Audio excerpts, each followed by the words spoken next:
Look at the team that always generates a lot of discussion, and why would it not? Another question that we ask is this going to be Bangalore's year? Well, you look at that team is definitely looking solid. They released 10 players, they did, but look, let's focus on what they have left, right? They have Indian bowling is solid. You have a Siraj, you have a Navdeep, right? You have a Chahal, you have a Washington Sundar. You have your Indian bowling is fairly sorted. You have your top order, Devdutt Patel, they're going to stick with him. They did in 2020, no reason why they won't in 2021. Josh Philippe at the back of a brilliant big bash. They've let Aaron Finch go, which means no confusion at the top. They're perhaps going to go now Philippe, Padikkal. They have at 3 Captain Virat Kohli. At 4, they have AB de Villiers. It's looking fairly sorted. And Harshad, I'm really hoping. For the last 5 years, we've been looking at RCB and saying, yes, open 1, 2, 3 Virat Kohli, 4 AB de Villiers, and suddenly we all hit a roadblock. But here's the thing. I hope that they don't overbuy, because the last few years what I've seen with Bangalore, it's a problem which is kind of, we've discussed that problem a lot about a squad and picking the correct combination of 11. Very hard when you've got 4 overseas players. And, when you talk about combinations, sometimes this team does look like they've got a problem of plenty. So maybe just eradicate that. That's why they've let go 10 players. Maybe they just buy just 5 or 6, Harsha.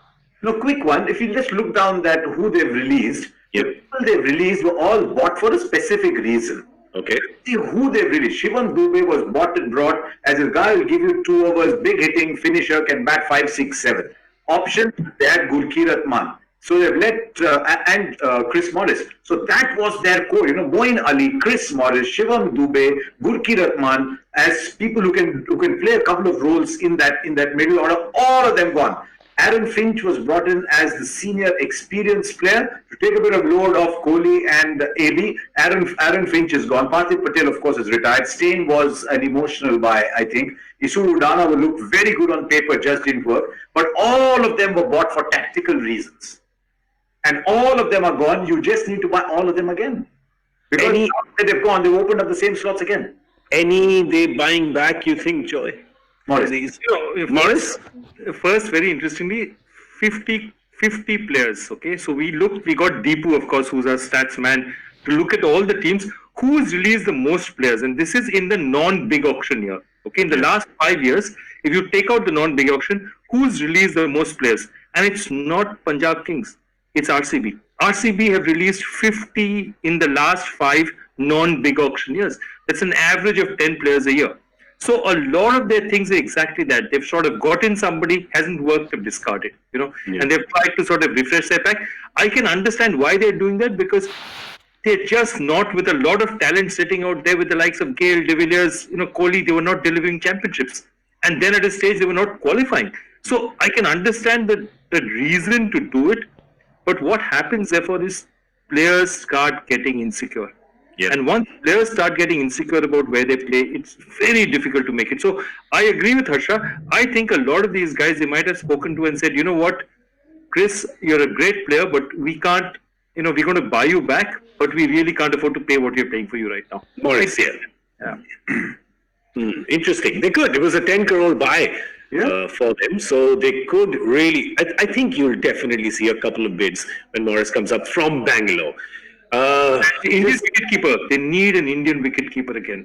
They really need one, because Parthiv's gone, and they will want to have a combination that plays without Josh Phillips, because I'm not sure AB de Villiers wants to keep at all. So if they're going to look at that, what are they going to do? So wicketkeeper batsman again could be Sheldon Jackson, should be any of the other kids who's coming up. I think that they might need that keeper batsman.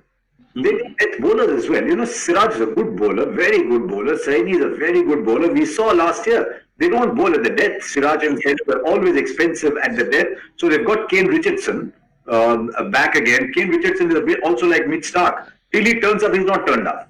So you don't know if he's actually going to turn up. But they've got Kane Richardson. I think they've tried to resolve that by bringing Daniel Sams, who's sort of a left-handed Chris Morris. I think Morris is a little more experienced. But Sams can bat at 7, 8 and tonk the ball. So they've got that left-handed Morris in Sams there. And they've got Harshal Patel saying, chalo, rab do Harshal Patel ko. I mean, he had a very good year last year. but it didn't translate into the role that he was expected to play for them. So they need death bowlers and they need middle order batsman number one, and they need, as Joy said, they need an Indian wicketkeeper as a backup. All right, so Bangalore will, of course, big purse, lots of slots to fill. Let's just hope they don't overcomplicate it for themselves with a problem of plenty that they end up creating.